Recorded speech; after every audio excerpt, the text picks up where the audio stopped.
Assalamualaikum warahmatullahi wabarakatuh. Bagaimana kabar kalian hari ini? Semoga kita dalam keadaan sehat walafiat. Anak-anak, perkenalkan dulu pengampu mata pelajaran Bahasa Indonesia SMKN Tangerang.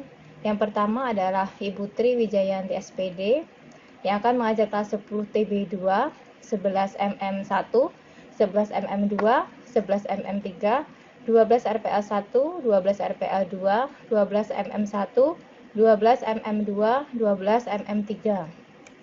Yang kedua adalah Bapak Agung Cahyono MPD yang mengajar kelas 10 MM1, 10 MM2, 10 MM3, 10 TB1, 11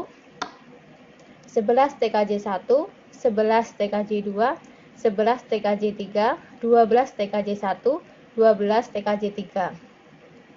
Yang ketiga, saya sendiri, Oni Nurmala Yusyantias SPD, yang akan mengajar kelas 10 RPA 1, 10 RPA 2, 10 TKJ 1, 10 TKJ 2, 10 TKJ 3, 11 RPL 1, 11 RPL 2, 12 TKJ 3, 12 TB. Saya Oni Nurmala Yusyantias SPD akan menjelaskan materi Bahasa Indonesia yaitu tentang teks laporan hasil observasi. Apa itu teks laporan hasil observasi? Mari kita lihat. Teks laporan hasil observasi adalah tulisan hasil pengamatan terhadap suatu objek secara lebih detail. Lalu, apa saja yang kita amati? Kita bisa mengamati apa yang ada dalam kehidupan ini. Misalnya, gunung, sawah, sungai, kupu-kupu, kegiatan-kegiatan, contohnya kegiatan pramuka. Teks laporan hasil observasi juga memiliki ciri. Ciri teks laporan hasil observasi yang pertama adalah bersifat objektif. Artinya, hal-hal atau informasi yang kita tulis dalam teks laporan hasil observasi tersebut harus sesuai dengan apa yang kita lihat, apa yang kita dengar, dan hasil pengamatan lainnya. Yang kedua, berdasarkan fakta. Artinya, kita tidak menambahkan informasi lain selain dari apa yang kita amati. 3. Ditulis secara lengkap. Artinya, kita menuliskan hasil pengamatan kita dengan lebih detail tanpa ada satu informasi pun yang kita abaikan. Mungkin dari ciri teks laporan hasil observasi bisa dipahami.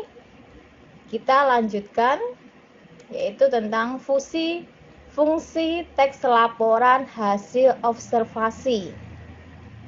Pertama, memberitahukan atau menjelaskan tanggung jawab tugas dan kegiatan pengamatan.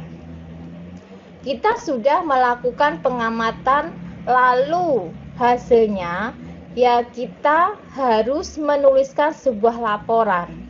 Laporan itu bisa dalam bentuk teks laporan hasil observasi.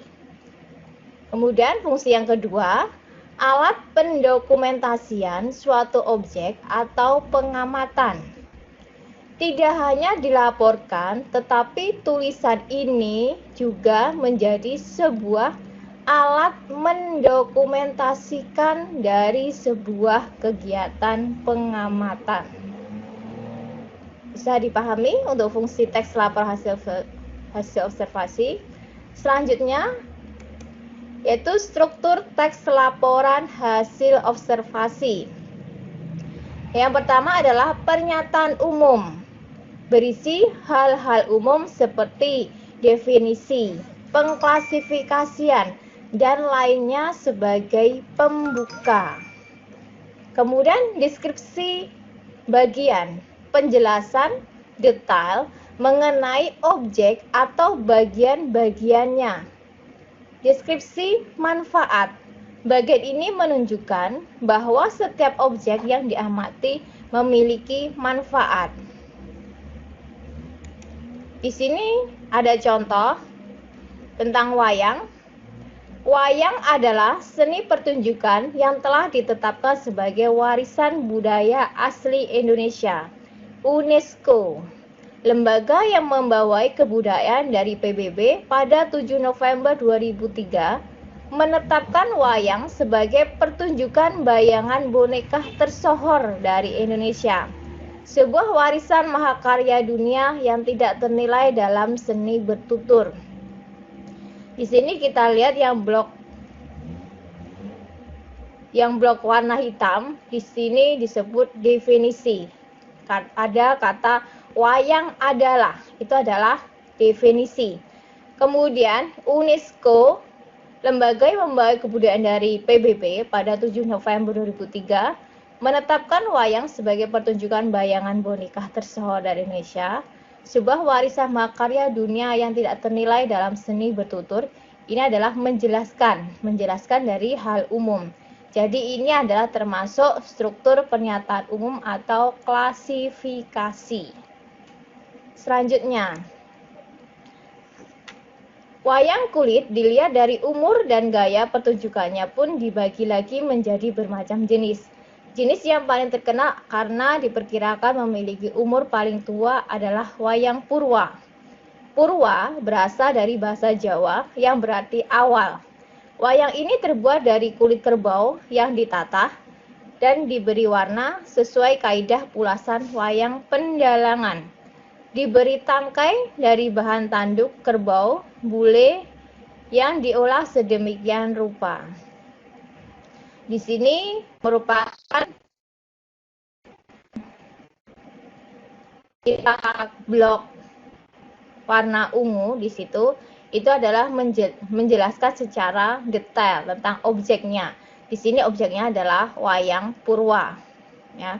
Jadi ini termasuk deskripsi bagian. Kita lanjutkan.